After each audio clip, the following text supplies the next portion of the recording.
wabarakatuh. Halo anak-anakku yang ada di rumah. Apa kabar? Alhamdulillah ya. Pada hari ini kita masih diberi nikmat sehat sama Allah Subhanahu wa taala. Anak-anak, dalam memperingati Hari Raya Idul Adha ini, Bunda akan bercerita ya tentang salah satu cerita Nabi Ibrahim, yaitu tentang apa? Tentang Hari Raya Kurban atau Hari Raya Idul Adha. Nah, sambil mendengarkan, anak-anak sudah makan apa belum? Sudah ya? Oke, semangat ya. Sambil mendengarkan cerita Bunda ini nanti, jangan lupa tekan subscribe, like, dan tanda loncengnya. Oke? Yuk, kita dengarkan cerita dari Bunda. Tentu kita ketahui, di setiap tahunnya, orang yang memiliki rezeki lebih dianjurkan untuk berkurban dan membagikan daging kurban kepada orang-orang yang berhak. Lalu, bagaimana kisah singkat kurban?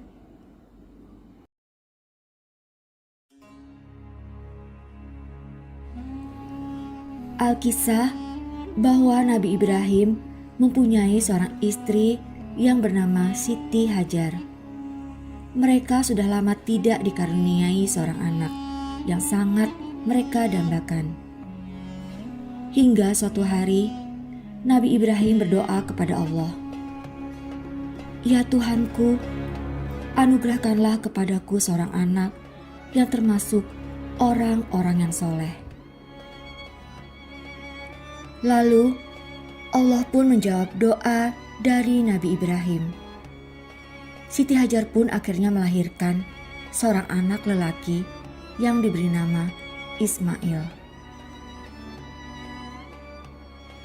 Pada saat Ismail tumbuh besar, pada suatu malam, di saat Nabi Ibrahim tertidur, dia bermimpi.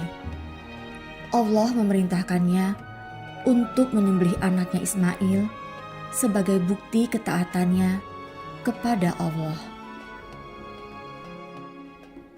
Keesokan harinya, Nabi Ibrahim menemui anaknya. Lalu, dengan berat hati, Nabi Ibrahim berkata kepada anaknya Ismail, "Hai anakku, sesungguhnya aku melihat dalam mimpi bahwa aku menyembelihmu. Maka, fikirkanlah apa pendapatmu." Lalu, Nabi Ismail pun menjawab, "Hai bapakku, kerjakanlah apa yang diperintahkan kepadamu. Insya Allah, kamu akan mendapatiku termasuk orang-orang yang sabar." Kemudian, Nabi Ibrahim pun membawa Ismail ke atas bukit dan membaringkannya. Lalu bersiap untuk melakukan penyembelihan. Pada saat Nabi Ibrahim mengayunkan pedangnya untuk menyembelih Ismail, keajaiban pun terjadi. Allah menggantikan Ismail dengan seekor domba jantan dari surga. Hai Ibrahim, sesungguhnya kamu telah membenarkan mimpi itu. Sesungguhnya demikianlah kami memberi balasan kepada orang-orang yang berbuat baik. Sesungguhnya ini benar-benar suatu ujian yang nyata, dan kami tebus anak itu dengan seekor sembelihan yang besar. Nah, anak-anak, gimana ceritanya? Menarik bukan? Nah, hewan-hewan kurban apa saja yang bisa kita pakai ya? Yang pertama yaitu kambing, domba, kemudian bisa sapi, dan bisa unta juga. Syaratnya hewannya itu apa saja ya Bunda ya? Syaratnya hewannya itu yang pertama harus sehat, kuat, sehat ya, tidak boleh sakit. Kemudian hewan yang kedua itu tidak boleh cacat anak-anak. Kemudian yang ketiga apa? Merupakan binatang ternak, yaitu tadi boleh kambing, boleh domba, boleh sapi, dan boleh juga unta. Kemudian yang keempat adalah hewan tersebut milik kita sendiri. Yang kelima, hewannya sudah cukup umur anak-anak. Nah, kalau kita sudah berkorban, apa sih manfaatnya Bunda? Manfaat jika kita berkurban pada hari raya Idul Adha, yang pertama itu yaitu mendekatkan diri kita pada Allah Subhanahu wa taala, anak-anak.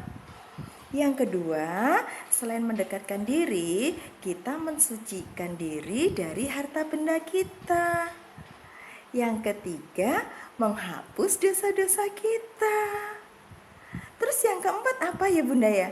Yang keempat, sebagai rasa syukur kita atas rezeki yang telah diberikan pada kita dan harus disalurkan kepada orang-orang yang lebih membutuhkan kita. Begitu anak-anak. Begitu banyak sekali kan manfaatnya. Senang gak? Senang. Nah, ayo anak-anak, siapa yang ingin berkorban? Semuanya pasti ingin berkorban. Gimana caranya ya Bunda ya? Caranya gampang sekali. Jika anak-anak dapat uang saku dari mama dan papa, harus rajin-rajin ditabung. Mulai sekarang, hari ini anak-anak harus rajin menabung ya. Sisihkan uangnya, dimasukkan ke dalam celengan. Siapa yang sudah punya celengan di rumah? Iya, harus rajin menabung supaya cita-cita anak-anak tahun depan atau tahun berikutnya jika uangnya sudah terkumpul banyak bisa buat beli hewan kurban. Nah, anak-anak sekalian, demikianlah tadi cerita Bunda tentang Nabi Ibrahim ya, yang mengisahkan sejarah ibadah kurban Nabi Ibrahim dan Nabi Ismail, yang mana menjadi ibadah sunnah bagi seluruh umat muslim di dunia dan bagi yang mampu untuk melakukan ibadah kurban. Demikian tadi, semoga ceritanya bermanfaat bagi anak-anak semuanya ya. Anak-anak lebih mengerti dan paham tentang cerita kurban. Nah, anak-anak, Bunda akhiri sampai di sini ya. Tetap jaga kesehatan, tetap berolahraga, tetap berjemur, semangat terus. Semoga kita semua selalu dalam lindungan Allah ya. Selamat anak-anak belajar di rumah. Assalamualaikum warahmatullahi wabarakatuh. Allah